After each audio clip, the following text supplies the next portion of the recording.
Alors, donc bienvenue à toutes et tous pour cet atelier qui sera animé donc par Aurélie Gauthier, la dirigeante d'Aspark, un cabinet de conseil en stratégie et organisation. Je lui laisserai la parole dans quelques instants. L'idée, c'est simplement, dans une introduction, de vous faire quelques mots, sur l'événement. Donc, je me présente très rapidement. Moi, je suis Gaëlle Vandeput, je suis chargée de logistique pour l'APCC et aussi pour l'ESVC. Donc, l'APCC, c'est l'Association des professionnels en conseil climat, énergie et environnement, et l'ESVC, c'est le sommet virtuel du climat. Hem Donc voilà, la mission de l'événement, vous la rappelez avant de démarrer, c'est de permettre aux entreprises et aux collectivités de s'engager, d'agir et d'avancer concrètement sur la voie collective de la neutralité carbone. Donc comme vous avez pu le voir sur le programme, on a pas mal de webconf et d'ateliers sur ces 2 semaines de SVC, le SVC qui a démarré lundi dernier et qui se termine vendredi 3 décembre. Et donc, tous nos événements tentent de répondre aux 2 questions qui sont actuellement affichées à l'écran. Donc, n'hésitez pas à aller parcourir le programme et à vous inscrire à toutes les interventions qui vous semblent utiles, en tout cas pour vous. Donc, cet événement est initié et coordonné par la PCC et coporté par l'ADEME, l'ABC, qui est l'association Bilan Carbone, et la fédération Sinov. Et aussi, cet événement n'aurait pas pu avoir lieu sans nos nombreux soutiens et parties prenantes. Donc, je souhaiterais remercier particulièrement nos sponsors et partenaires que vous voyez actuellement s'afficher à l'écran. Et aussi, de manière générale, toutes les personnes qui nous ont soutenus de plein de manières différentes, depuis notamment la première édition de l'événement qui avait eu lieu en 2019. Alors, sachez que toutes les webconférences et ateliers du SVC sont gratuites. On a vraiment eu à cœur de faire un événement accessible à toutes et tous. Néanmoins, si vous aussi, vous souhaitez nous soutenir et contribuer à la pérennité de cet événement, je vous mets le lien pour faire un don, si vous le souhaitez, dans le chat.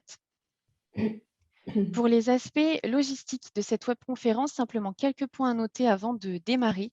Donc, vous pouvez poser toutes vos questions dans l'onglet questions-réponses de Zoom et faire vos commentaires et remarques dans l'onglet discussion. Donc, dans le module questions-réponses, en fait, c'est là où Aurélie viendra piocher vos questions pendant la webconférence ou à la fin, selon son organisation. Et dans le chat, on gardera toujours un œil pour voir vos rebondissements sur le potentiel contenu. Sachez que les slides et le replay seront disponibles courant décembre sur le site du SVC et vous recevrez également un mail dès la publication puisque vous êtes inscrit à cet atelier. Donc, vous serez informés, vous serez les premiers informés dès la publication du replay de cet atelier.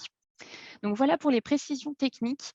Sachez que potentiellement, on n'aura pas le temps de répondre à toutes vos questions. C'est pas sûr, mais en tout cas, si c'est le cas, n'hésitez pas à recontacter Aurélie qui vous laissera son mail à la fin de la présentation. On vous le renverra par la suite dans un mail de remerciement de participation.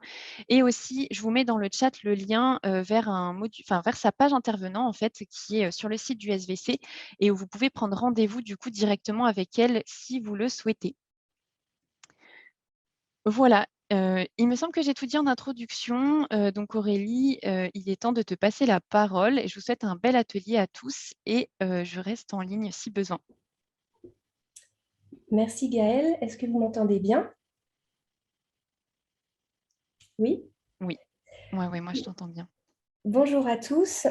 Donc, 1 heure ensemble aujourd'hui pour parler d'intelligence collective et des ateliers d'intelligence collective. Alors, vu le nombre de personnes, je me suis bien creusé la tête pour savoir comment appliquer de l'intelligence collective, mais vu le nombre de personnes et 1 heure, on aurait traité trop peu de choses et j'avais envie de vous parler de plein de choses.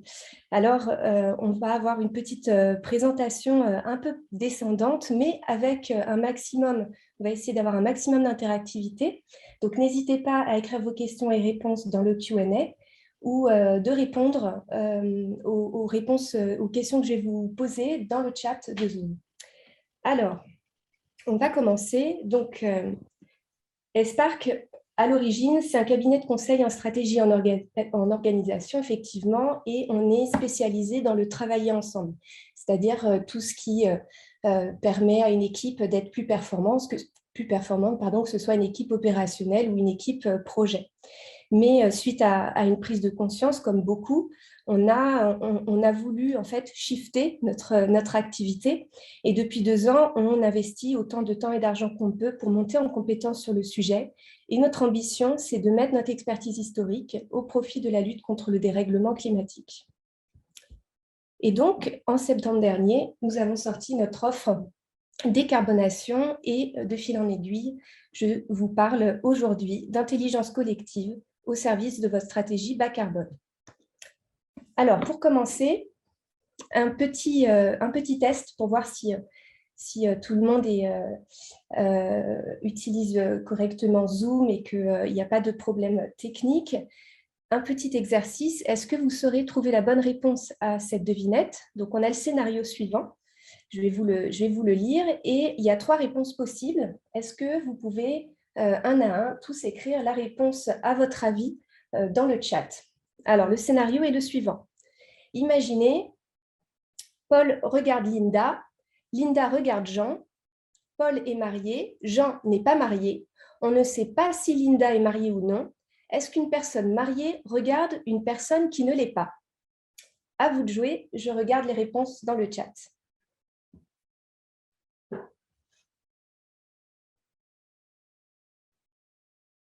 Vous avez quelques secondes. Il y a déjà 2 réponses différentes.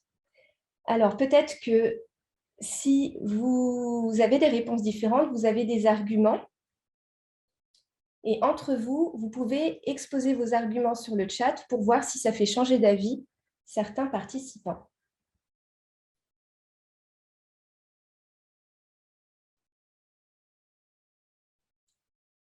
On ne sait pas si Linda est mariée ou pas. C'est bien le problème de la devinette. Alors, ceux qui ont répondu oui, est-ce que vous pouvez exposer vos arguments dans le chat?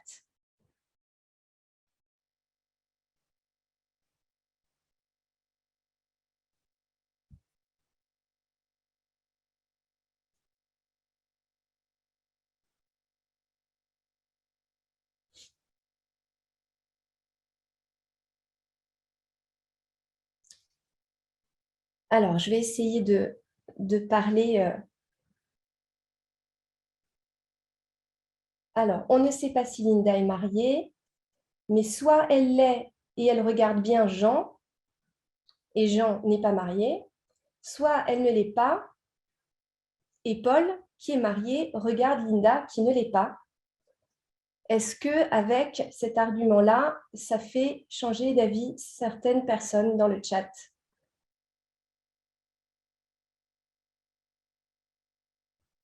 Est-ce que vous avez envie de changer vos réponses?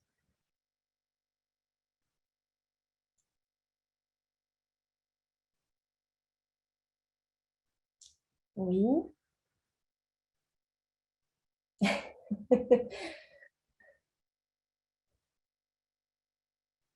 La réponse est alors oui.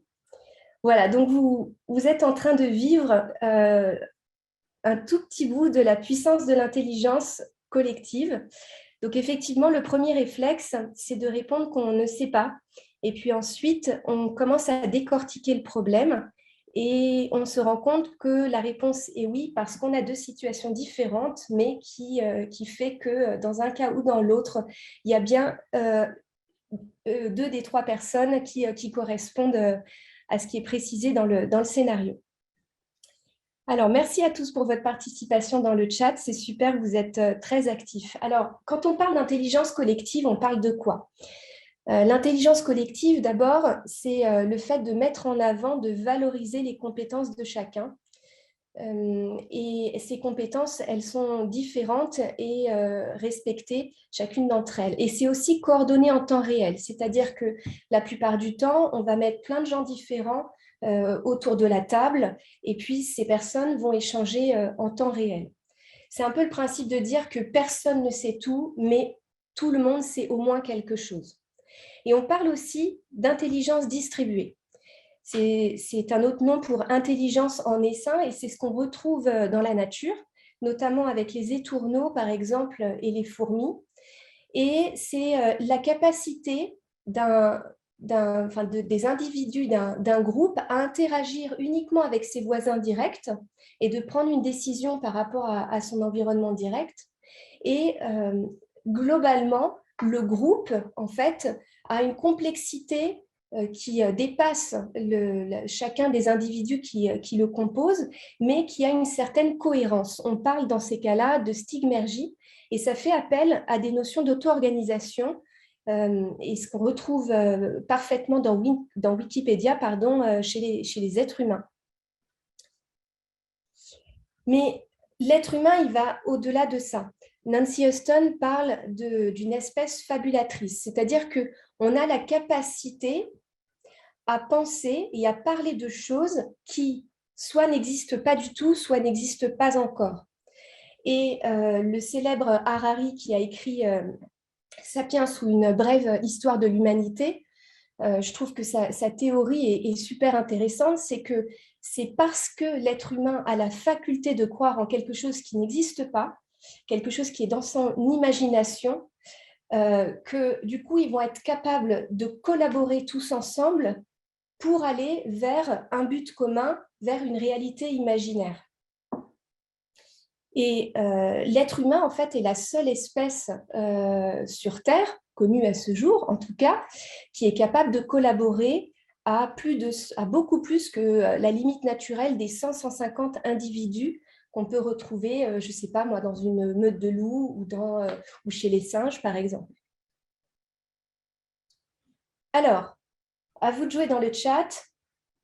Réalité imaginaire, de la fiction à la réalité. Est-ce que vous saurez retrouver ce qui a été inventé dans les fictions aux dates indiquées et qui sont vraiment devenues réalité à notre époque? Ce que je vous propose, c'est que vous écrivez la date, puisqu'il y a une seule date par image, et vous dites ce que l'être humain a finalement réussi à faire. À vous de jouer.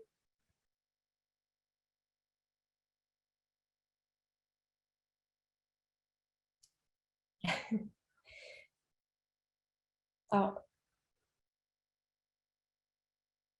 la fusée, oui, effectivement, depuis, on est allé sur la Lune. Alors, tous ceux qui donnent des dates, est-ce que vous pouvez préciser ce qui a vraiment été inventé? C'est pas forcément... faut connaître déjà la référence et c'est pas forcément évident. C'est bien Retour vers le futur. Alors, vous me parlez beaucoup des chaussures dont je tairai la marque, mais c'est en fait le hoverboard sous les chaussures qui nous intéresse. Et je n'avais pas pensé au train magnétique. C'est ça aussi l'intelligence collective, plein d'idées différentes. J'avais plus en tête l'homme volant, mais c'est une très bonne idée. Il y a la voiture autonome de Total Recall en 1990. On s'est transplanté des organes réellement depuis 1818 et Frankenstein. J'essaye de regarder en même temps vos réponses. 1990, chirurgie esthétique. Ouais, ça aurait pu. Non, c'est un robot humanoïde qui est conducteur d'une auto et c'est pour ça que c'est la voiture autonome. Dans Blade Runner, vous avez les robots qui accompagnent, etc., etc. Alors, je vais avancer un petit peu. Grâce à toute cette intelligence collective, grâce au fait que nous sommes une espèce fabulatrice et que nous avons la capacité de créer une réalité imaginaire, on est capable de faire plein de choses et on est capable de collaborer à plusieurs centaines de milliers. Par exemple, dans une entreprise, une marque, ça n'existe pas vraiment.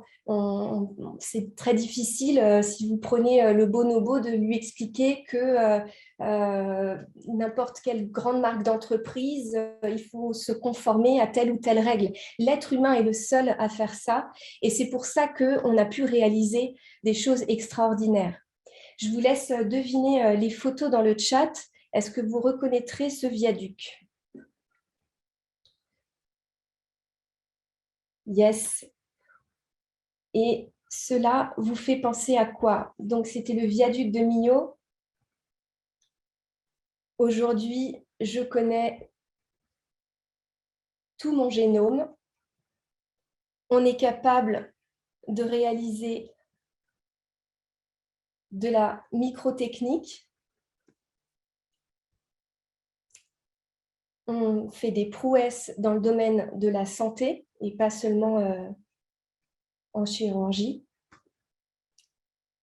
Et on est même capable, vous reconnaîtrez peut-être, je regarde un peu le chat pour ne pas aller trop vite, des robots, on s'est envoyé effectivement des robots sur Mars qui se prennent en selfie et qui nous renvoient la photo.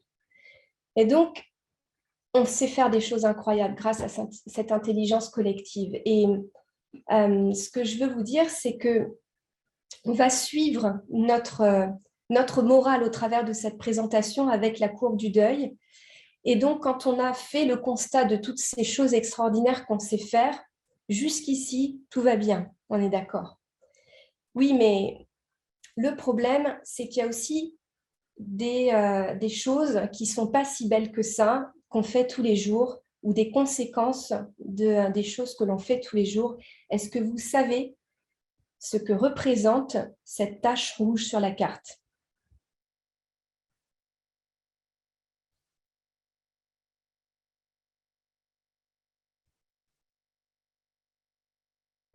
Ah non, ce n'est pas le nuage de Tchernobyl. C'est vrai que j'aurais pu penser à ça aussi. Non, non plus. C'est celui qu'on a exactement, Albert, c'est le 7e continent. Vous savez que par les courants marins, il y a des accumulations de nappes de plastique énormes et qui prennent une telle ampleur. La plus grande est située dans le Pacifique et elle fait la taille de ce que vous voyez sur cette carte d'Europe. Donc, des millions de tonnes de déchets déversés dans les océans tous les ans. Certains disent que dans 30 ans, il y aura plus de déchets plastiques que de poissons dans les océans. Celle-ci, c'est difficile, je vous l'accorde. Quelle est cette catastrophe qui a eu lieu il y a quelques... Oui, bravo Kathleen. Effectivement, c'est Bhopal en Inde, 1984. 40 tonnes d'isocyanate de méthyle, c'est quoi? C'est un composé chimique intermédiaire pour créer des pesticides qui a été envoyé dans l'atmosphère. 12 000 morts, 300 000 malades estimés. Hein, il y a toujours un peu des contradictions sur les chiffres. Est-ce que vous connaissez également cet endroit?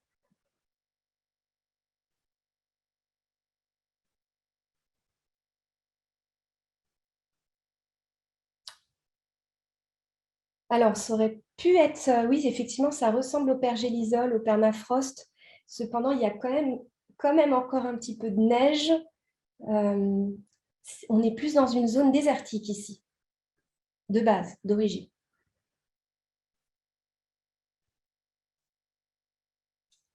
Non, un peu plus, non. Je vais vous aider un petit peu. Oui, alors tout à fait, c'est un puits de méthane. C'est le cratère de Darvasa au Turkménistan. Alors, l'origine de pourquoi ça s'est produit, il y a beaucoup de théories et tout le monde n'est pas d'accord. Tout le monde n'est pas d'accord non plus sur la date à laquelle ce gisement naturel a pris feu. Elle s'appelle, c'est un surnom, la porte de l'enfer. Et depuis des décennies, du métal brûle à l'air libre là, et donc se transforme en CO2. Et ce qui est incroyable, l'être humain est capable de tout, c'est que c'est devenu en fait une attraction pour les touristes. Celui-ci est peut-être un petit peu plus connu, surtout qu'on reconnaît dans l'ombre au fond une voiture assez caractéristique. Exactement. C'est le Grand Smog de Londres. Donc smog, c'est fog, brouillard plus smoke, fumée. C'est le mélange des deux qui crée des conditions atmosphériques qui sont très mauvaises pour la santé humaine. Et là, il y a eu plusieurs conditions qui se sont accumulées, qui fait qu'on avait une visibilité réduite à 5 mètres. Et en fait, les particules fines et toute la pollution a créé environ 12 000 morts et 100 000 malades.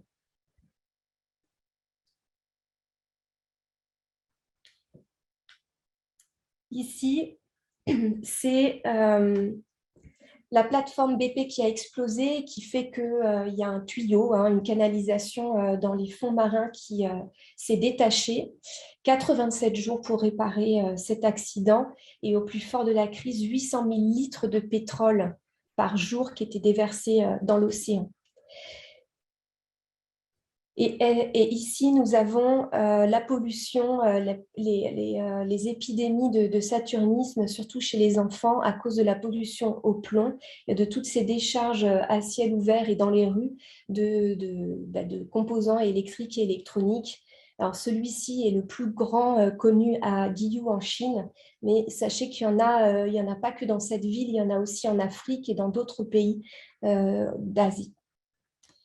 Donc, bref, quand on voit tout ça, on se dit ah oui, quand même, on ressent un choc. On n'est pas au courant de toutes les catastrophes qui se sont passées, mais quoi qu'il en soit, ne serait-ce que ces 10 grandes catastrophes, c'est suffisant pour se prendre comme un coup dans le ventre. Alors, pourquoi on fait ça? Pourquoi on est comme ça? Je ne sais pas si vous connaissez ce comique. Je vais essayer maintenant de sortir un peu de l'état sombre de cette présentation et je vais partager mon écran pour vous présenter Ronnie Chieng. Est-ce que vous voyez mon écran?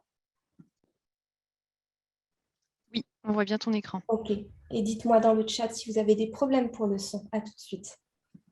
Vous montrez qu'on est quand même conscient. On commence en tout cas de plus en plus à l'être.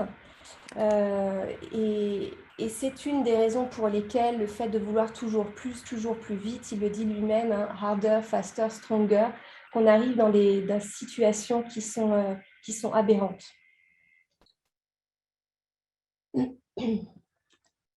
Alors, c'est quoi notre problème en fait? En fait, Harari, il en parle de cette réalité imaginaire et j'aimerais revenir dessus.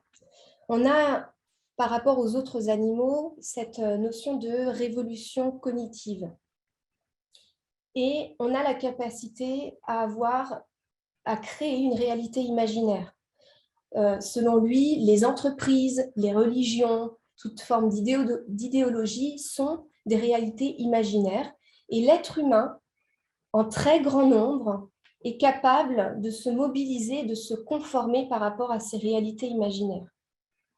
Et ça peut créer, ça dépend des réalités imaginaires et des paramètres qu'on lui donne, mais des choses plutôt positives.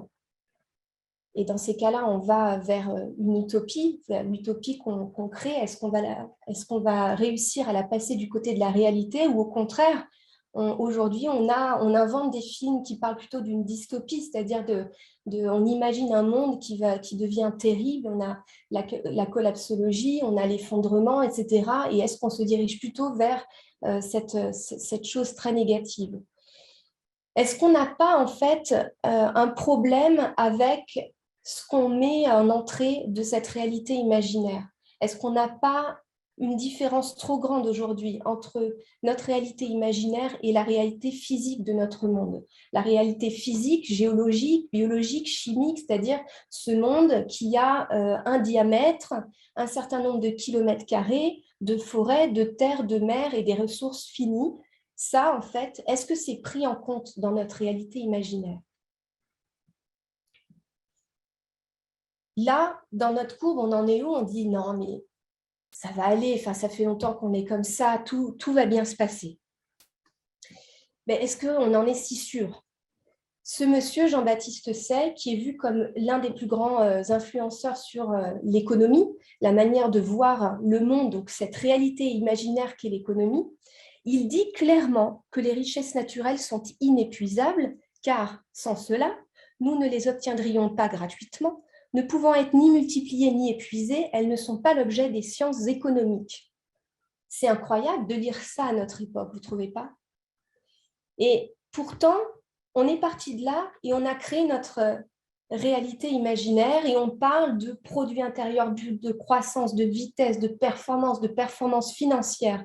Est-ce que quelque part, entre la réalité imaginaire et la réalité physique du monde, est-ce qu'on ne souffrirait pas d'un trouble dissociatif? Parce que quand on regarde la définition donnée par les psychiatres, c'est un état de dissociation chez les sujets qui ont été soumis à des manœuvres prolongées de persuasion coercitive, comme le lavage de cerveau, le redressement idéologique, l'endoctrinement, etc. Sauf que là, je ne sais même pas si c'est coercitif, c'est plutôt la méthode Coué. À nous-mêmes, on se répète en permanence PIB, croissance, vitesse, performance financière, etc. Et là, on peut rentrer en colère parce qu'on dit, attends, comment tu fais pour remettre en question les fondements de notre civilisation, de toutes les économies des pays autour de nous? C'est inacceptable. Oui, mais depuis, certains ont vu passer ces slides. Je ne sais pas si vous les reconnaissez, on les reconnaît au style au moins. Et donc, là, on voit que le côté carbone, le lien avec le dérèglement climatique, il est bien présent et il est prouvé. Et dans notre courbe, on passe à dire oui, non mais attends, ça va le faire, il suffit qu'on remplace le carbone par des énergies renouvelables et tout va bien se passer. On est en phase de négociation. Ouais, mais moins d'énergie égale moins de PIB. Là, c'est la fin des haricots. On tombe dans la dépression. On réalise en fait que le monde tel qu'on l'a pensé, tel qu'on l'a imaginé, les règles qu'on nous a inculquées tout au long de notre vie, tout ça perd du sens. Le côté positif de la chose, c'est que là, on est arrivé au fond de la courbe d'un point de vue moral, et donc on n'a plus qu'à taper des deux pieds pour repartir vers le haut. Donc, il faut que ça s'arrête. Et comment on fait ça? Il faut faire réconcilier en fait les deux réalités, la réalité physique avec la réalité imaginaire. Et donc là, pardon, on en arrive au moment où on est dans la phase d'acceptation. Donc on n'est plus dans le déni, on n'est plus dans la colère, on n'est plus dans toutes ces émotions négatives qui font qu'on ne traite pas le problème. Là, on arrive à un état émotionnel où on est capable de commencer à regarder le problème droit dans les yeux et à voir comment s'organiser pour le résoudre. Donc, OK, avec cette intelligence collective, je suis capable du pire comme du meilleur. C'est clairement une force pour l'espèce humaine, cette réalité imaginaire et cette puissance du collectif pour réaliser des grandes choses. Donc, changeons les données d'entrée. Essayons de remettre quand même en question d'autres choses, enfin, de ce qu'a dit Jean-Baptiste Say et puis plein d'autres, et essayons de voir si on ne peut pas rajouter des éléments qui permettent cette réconciliation. Comment on fait? Premièrement, il faut dépassionner les échanges. Il faut poser le problème, le regarder, sortir des positions de principe, sortir des opinions. Quel est factuellement le problème? Quelle est son ampleur? Le mesurer, avec donc avoir des données chiffrées. La deuxième étape, c'est qu'il faut regarder nos pratiques, tout ce qu'on a fait jusqu'ici, et remettre en question, voir ce qu'on peut changer pour le mieux. La troisième étape, c'est qu'il faut continuer d'exploiter cette intelligence collective, qui peut nous aider d'ailleurs pour remettre en question l'existant, mais aussi pour changer complètement et pour innover. Et enfin, il faut, pour que ça marche, cette étape 3, engager le collectif vers un objectif commun qu'il faut définir. La première étape, je pense que vous en avez déjà entendu parler, et en tout cas, il y a certainement beaucoup d'experts au SVC qui l'ont évoqué, c'est la réalisation d'un bilan carbone complet, scope 1, 2 et 3.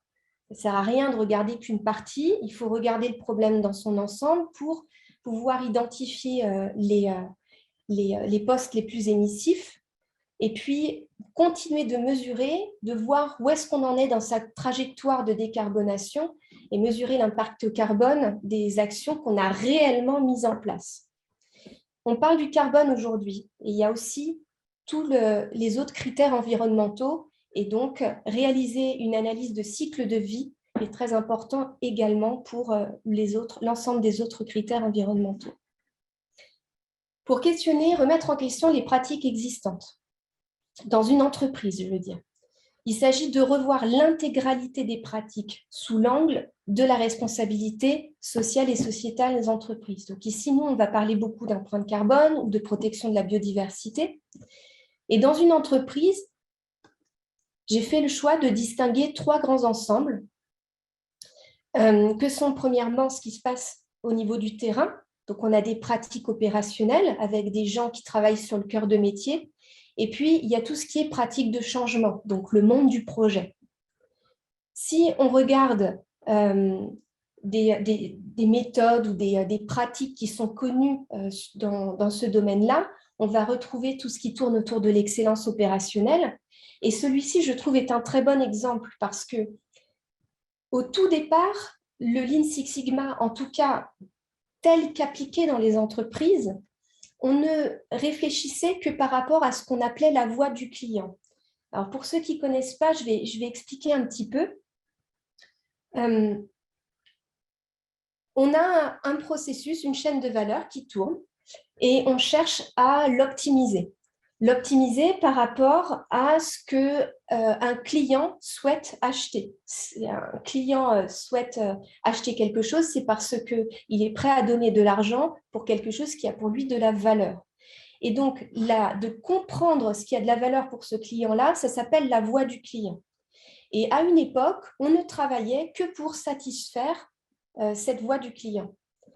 Sauf qu'à un moment donné, on s'est dit, ouais, mais quand même, il y a des réglementations, donc on ne peut pas faire que ce dont a envie le client. Il faut aussi qu'on nous autorise de continuer notre activité en étant conforme à la loi, donc on va rajouter la voie du business. Et puis après, on s'est dit, ah, mais ça ne va pas parce que nos employés, ce n'est pas des robots. Donc eux aussi, ils ont des attentes. Et si on veut que l'ensemble soit cohérent, il faut qu'on prenne en compte ces attentes-là, et ça s'appelle la voix des employés. Et aujourd'hui, vous retrouverez dans les formations sur cette méthodologie qu'est le Lean Six Sigma, on va parler de la voix de l'environnement aussi. Donc, prendre en compte les attentes quelque part de la planète qui pourraient être vues comme un client à part entière pour le processus. Pareil dans la gestion de projet. On peut rajouter, au-delà du qualité-coût-délai très connu, des critères environnementaux, qu'ils soient donc en mode prédictif ou en mode agile. En agilité, dans un projet agile, on définit ce qu'on appelle la valeur à partir de critères de valorisation. Donc, par exemple, dans un hôpital, la valeur, ce n'est pas forcément de l'argent, ça peut être savoir diminuer la souffrance d'un patient. Vous voyez que dans la valeur, on peut très facilement inclure des critères concernant l'environnement. Il y a aussi tout ce qui est fonction support. Les fonctions support, donc les ressources, j'ai un problème même avec le terme, donc les ressources humaines, il s'agit, si on veut prendre en compte ces critères environnementaux, de faire monter en compétence tous les collaborateurs qui sont présents dans l'entreprise et puis de modifier potentiellement et d'aligner ces critères de recrutement sur cette volonté. Pareil pour les achats, pareil pour les services généraux, pareil pour la comptabilité. Et puis, il y a tout ce qui concerne la gouvernance de l'entreprise, c'est-à-dire la manière dont les décisions sont prises dans une entreprise depuis le comité exécutif ou la direction générale jusqu'aux couches intermédiaires et au terrain. Donc, pour pouvoir faire en sorte que ce qu'on a décrit sur le terrain soit réellement pris en compte dans les actions au quotidien des gens, il faut que ce soit suivi quelque part par l'organe de décision de l'entreprise. Donc, ça sous-entend une remise en question du pilotage de la performance qui pourrait en fait intégrer des critères environnementaux et plus uniquement la partie financière. Ça commence à se faire, il y a les reporting extra-financiers. Comment aller plus loin pour que l'entreprise soit exemplaire de ce point de vue-là? Il faut bien entendu sensibiliser les directions générales et accompagner aussi les actionnaires dans une vision plus long terme, peut-être en les sensibilisant eux aussi sur les risques qu'on prend si on ne fait rien. Innover avec l'intelligence collective. Comment on fait ça en fait? La notion de faire émerger, c'est cette notion de dire que 1 + 1, c'est plus que 2. Et pour faire émerger l'intelligence collective, on a besoin d'un groupe d'experts, de plein d'expertises différentes, réunies autour de la table avec un cadre de travail clair, des ressources à leur disposition, par exemple des informations, des documents, des outils collaboratifs. Et puis, à ces personnes-là, on va leur donner des objectifs très clairs, placés dans le temps, Et on va pouvoir mesurer, on va vouloir et pouvoir mesurer l'atteinte de ces résultats. Alors évidemment, l'intelligence collective, ce n'est pas si simple, il y a des écueils. Il y a des personnes qui prennent plus la parole que d'autres, d'autres qui sont plus timides, d'autres plus dominants.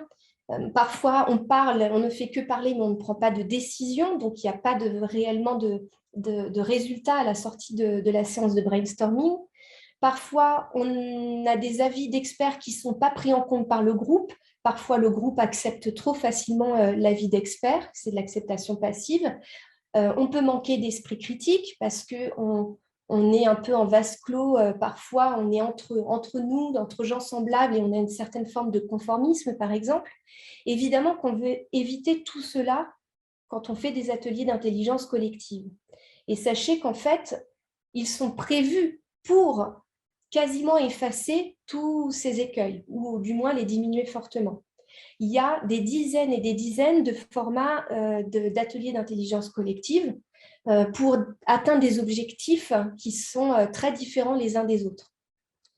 Et notamment, ce qu'on va retrouver, c'est déjà avoir quelqu'un qui facilite les séances de brainstorming, c'est-à-dire qui va bien connaître le format de l'atelier et faire attention à ce que ce format soit respecté par l'ensemble du groupe.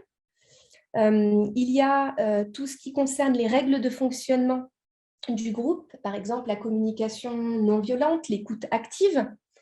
Qu'est-ce qu'il y a d'autre? Il y a la grande diversité des ateliers, je l'ai déjà dit, et oui, une capacité à créer des ateliers différents, et même si on a un objectif qui peut être le même et qui peut se répéter, afin de voir le problème sous différents angles et d'utiliser des manières de penser différentes.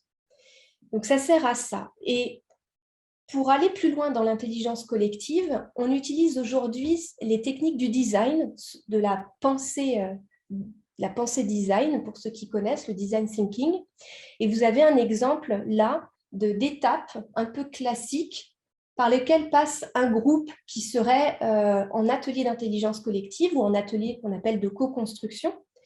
Mais sachez que derrière chacune de ces étapes-là, il peut y avoir, encore une fois, des dizaines d'ateliers différents pour répondre à des objectifs différents. Donc, je vous donne un exemple. Lancer un nouveau service ou résoudre une problématique. Et pourquoi pas, donc, décarboner un processus d'entreprise.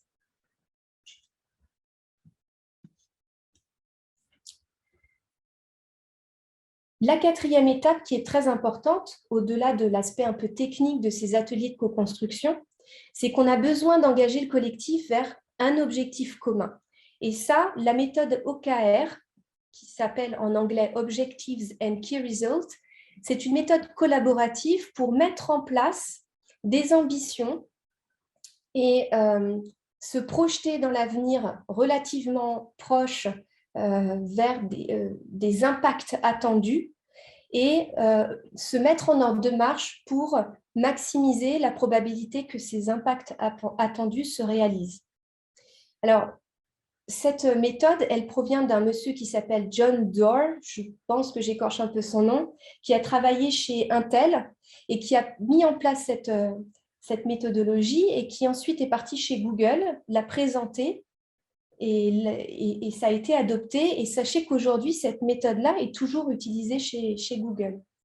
Derrière, qu'est-ce qu'on veut faire avec cette méthode? On veut suivre un progrès, donc suivre un changement. Et on veut que l'ensemble des équipes soient alignées vers un méta-objectif commun et qu'elles soient engagées, qu'elles puissent se sentir des éléments pouvant apporter chacun une pierre à l'édifice par rapport à ce que l'entreprise au global vise. Comment on met en place ces OKR? On fait un atelier OKR, bien sûr, qui se déroule en 3 étapes. Donc, on va définir une ambition à 4 mois qui doit être explicite. On va ensuite se projeter sur les impacts attendus et là, qui vont être chiffrés. Et puis derrière, on va estimer les données à date qu'on a, donc les données, ce qu'on appelle la data zéro, les mesures à maintenant, et se projeter sur la mesure attendue à, par exemple, t égale 4 mois. Alors, ce que je vous propose, c'est d'aller dans un atelier Klaxoon pour réfléchir sur un exercice sur les OKR, parce que je pense que c'est un petit peu théorique, juste comme ça. Donc, vous allez vous projeter, je vais vous copier le lien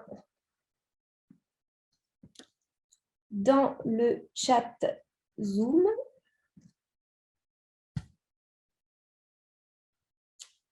Alors, juste un instant, voilà.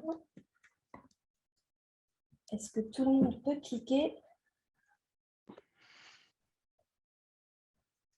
Merci François.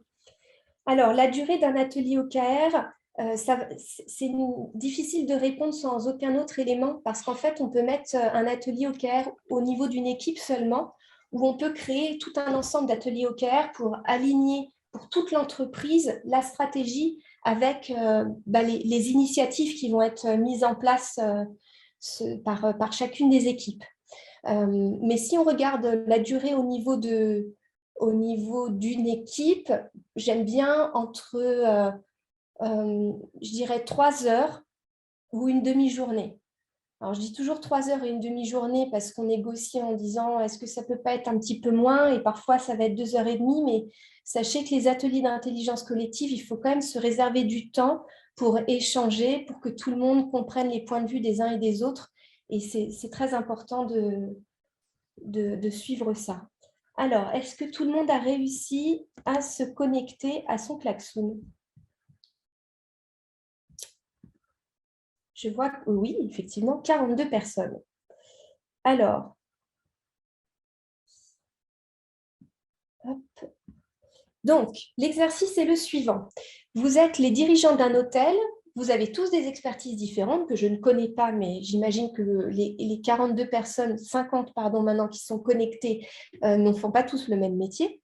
Et vous avez un objectif commun, c'est de contribuer à la lutte contre le dérèglement climatique. L'objectif de cet atelier OKR, qu'on va faire ici en 3 minutes à peu près, est de construire le plan d'action ayant un maximum d'impact positif sur le climat à l'échelle de ce groupe, sur nos habitudes individuelles et ou familiales. Donc, vous vous placez à... pardon, je vais bloquer. Voilà, merci de l'avoir remis en place. Un horizon à 4 mois. Donc, avec le petit plus qui est en bas et au milieu de votre écran, vous pouvez créer des post-it, et pour pouvoir le poster sur l'écran, vous devez appuyer sur le petit avion en papier en haut à droite du pop-up. Alors, les post-it, premièrement, c'est quelle est votre ambition? Quelle ambition vous vous donnez en tant qu'hôtel? Donc, il faut que ce soit quelque chose d'ambitieux mais de concret. En tant qu'hôtel, qu'est-ce que vous pourriez espérer? Imaginez donc que vous êtes dirigeant d'un hôtel et par rapport aux autres chaînes hôtelières, vous vous dites quoi? Qu'est-ce que vous aimeriez viser? Dites-moi si l'exercice n'est pas clair.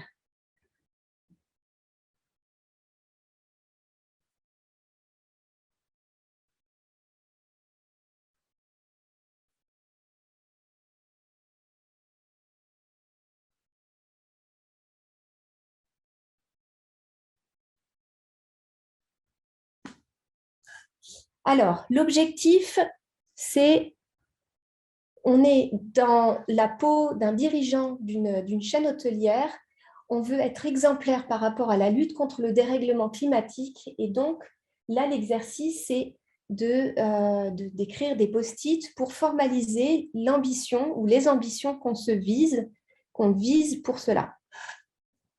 Alors, vous avez vu que vous avez des choix de couleurs possibles si vous souhaitez les utiliser, mais ce n'est pas obligatoire.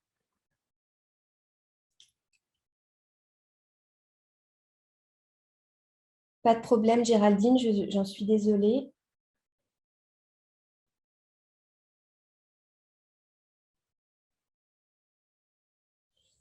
Oui, Hervé Sellard, je reprends un petit peu vos... vos réactions.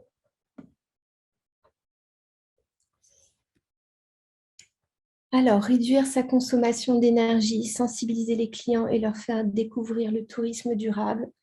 Bravo. Éco-responsable, parfait. Alors, on va, mais c'est super, je vais remonter l'écran un petit peu. On va venir les placer du côté des ambitions, si vous voyez. Voilà, super. Et maintenant, ce que je vous propose, c'est d'arrêter les parties ambition. Vous choisissez une ambition et vous identifiez les impacts attendus par rapport à cette ambition. Et là, il faut que ce soit chiffré dans la mesure du possible. On s'invente, hein. Comme on est bon en réalité imaginaire, on peut s'inventer les impacts attendus à 4 mois. Aurélie, est-ce que tu pourrais peut-être partager ton écran pour qu'on puisse voir les réactions pour ceux qui ne sont pas connectés sur Klaxoon? Les réactions du chat? Non, celle du coup du Klaxoon.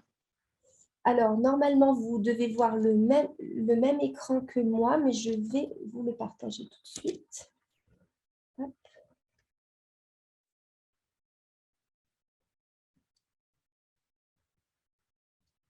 Voilà.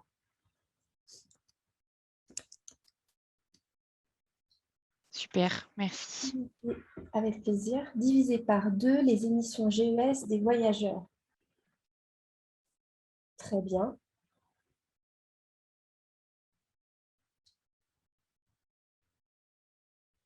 Alors, sur les... Expliquez bien...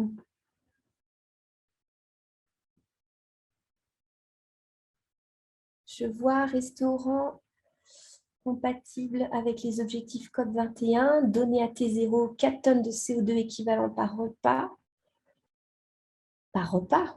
Oui, d'accord. Par l'ensemble de tous les repas d'un moment, j'imagine. Donner à T égale 4 mois, 0,5. OK. Super. Donc, en fait, juste pour terminer sur ces OKR, une question qui revient souvent, c'est quoi la différence entre un KPI et des OKR? Les KPI, les Key Performance Indicators, ils sont là pour mesurer si tout va bien par rapport à une situation qui est récurrente et le suivi de la bonne exécution d'un processus opérationnel. Tandis que les OKR, eux, ils vont mesurer le progrès de changement de nos processus vers un méta-objectif, vers une ambition à 4 mois, puis après, on va évidemment définir à 1 an, etc.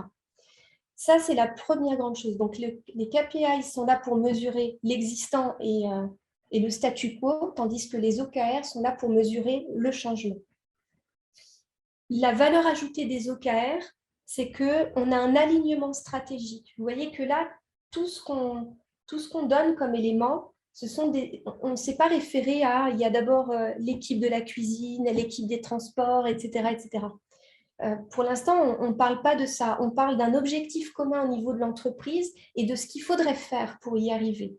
Et ensuite, à chacun de créer des initiatives pour répondre à ces objectifs. Donc, par construction, ces objectifs sont transversaux. C'est ça qui permet un bon alignement entre la stratégie et le terrain. Ça regarde aussi, on va mesurer ce qui est le plus important, ce qui a le plus d'impact. Donc, ça permet d'engager et de flécher les efforts des gens vers ce qui est le plus important pour atteindre cet objectif. Et l'effet secondaire, c'est qu'on a des gens qui sont motivés parce qu'ils comprennent en fait leur place dans l'organisation pour atteindre cet objectif. Alors, je vous remercie beaucoup. On va arrêter le klaxon. Merci beaucoup pour votre participation. Je vais peut-être garder quelques minutes pour répondre à des questions.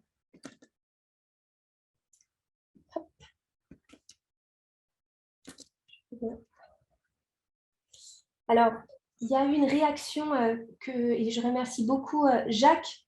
Effectivement, alors, la courbe du deuil, elle est aussi appelée la courbe du changement. Il est assez fréquent de la retrouver par rapport par rapport sur des plans de transformation et pour expliquer qu'une équipe peut vivre différents moments. C'est un peu osé par rapport à votre explication. Je comprends votre réaction. On ne parle pas effectivement d'un événement aussi traumatique que ça quand on parle de transformation d'entreprise. Cependant, je trouve que par rapport à la prise de conscience sur le climat et où est-ce qu'en est notre société, j'ai vécu moi-même, voilà, ça a été une forte secousse tout de même. Et je pense qu'on a été très nombreux à le vivre. Et c'est pour ça qu'il m'a semblé que c'était relativement adapté. Mais je comprends et merci pour votre réaction qui vient enrichir. Marie-Cécile a une question. Par quelle partie est-ce qu'il faudrait commencer dans l'idéal le questionnement des pratiques existantes? Idéalement, pour que ça marche bien, c'est bien quand c'est porté par la direction et qu'elle soit ambassadeur en fait de ce changement et de cette remise en question de l'intégralité des pratiques. Si on n'a pas ça, ça vient d'initiatives en fait de personnes de l'entreprise qui peuvent montrer l'exemple en quelque sorte et puis par contagion au sens positif du terme, par influence, convaincre des personnes autour d'elles et puis petit à petit, l'ensemble de l'entreprise se remet en question. Vous me dites si ça ne répond pas tout à fait à votre question. David, est-ce qu'il est possible de passer du choc à la sérénité au cours d'un seul atelier d'intelligence collective? Non, je ne crois pas, malheureusement.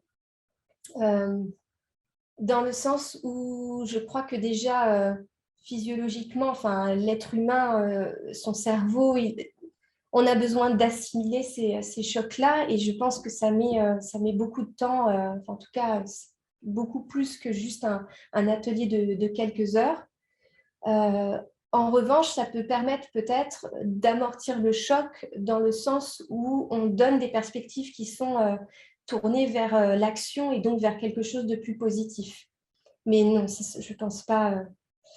Dans ce cas, que suggérez-vous pour accompagner au changement? Est-ce que vous pouvez préciser la question?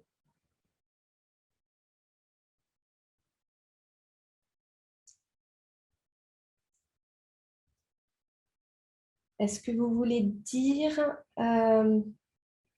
quelles seraient les étapes ou le cheminement? Ok. Donc, là, on se place au niveau de l'entreprise et au niveau d'un plan de transformation. Donc, c'est comme tout projet, il est nécessaire de cadrer et de comprendre où est-ce qu'on en est par rapport à tous ces sujets-là. Je crois que ce qui est important, c'est de mettre assez rapidement en place les OKR, puisque c'est ça un peu qui va nous permettre de se mesurer objectivement et sans se mentir. J'ai oublié de dire quelque chose d'important, c'est que les OKR, ce ne sont pas ce qu'on appelle des métriques de vanité. Et on n'est pas là juste pour faire en sorte que tous les indicateurs soient verts. D'ailleurs, certains objectifs ne seront pas atteints et ce n'est pas grave. Ça permet déjà d'aller dans le bon sens. Et donc ça prend déjà plusieurs ateliers, donc potentiellement plusieurs semaines en délai. Et puis, à partir de ça, on va identifier des initiatives et on peut lancer une campagne d'ateliers de co-construction, d'ateliers de résolution de problématiques au niveau de certains processus en faisant bien attention à casser les silos, à être le plus transverse possible parce que c'est comme ça que ça fonctionne le mieux. Donc, ça peut être un projet de transformation tel qu'on les connaît si bien sur plusieurs mois, voire plusieurs années. Comment mettre en relief, en perspective? Alors, est-ce que vous pouvez m'en dire plus, François, sur l'engagement d'Einstein? Et je passe en attendant à la question suivante. La porte d'entrée du projet de transformation est-elle systématiquement la stratégie bas carbone? La transformation, si on l'entend par rapport à notre sujet qui est s'engager dans une trajectoire de décarbonation, La stratégie bas carbone, ça va être l'ensemble de tout ce qu'on fait pour faire en sorte qu'on ait la meilleure trajectoire de décarbonation possible. La porte d'entrée pour moi, elle est déjà dans arrêter de se mentir et mesurer factuellement les choses. Et ensuite, à partir de là, on peut commencer à construire sur des vraies informations et donc prendre des décisions éclairées. Je ne sais pas si je ne suis pas sûre de répondre complètement à votre question, donc n'hésitez pas à réagir. Qui conseillez-vous d'inclure dans la définition des ambitions et des OKR? C'est toute l'entreprise qui va intervenir en fait, puisqu'on va avoir plusieurs niveaux d'OKR. On va avoir le niveau OKR stratégique, et puis qui va être décliné on va traduire l'intention en différents niveaux d'OKR jusqu'au terrain. Voilà.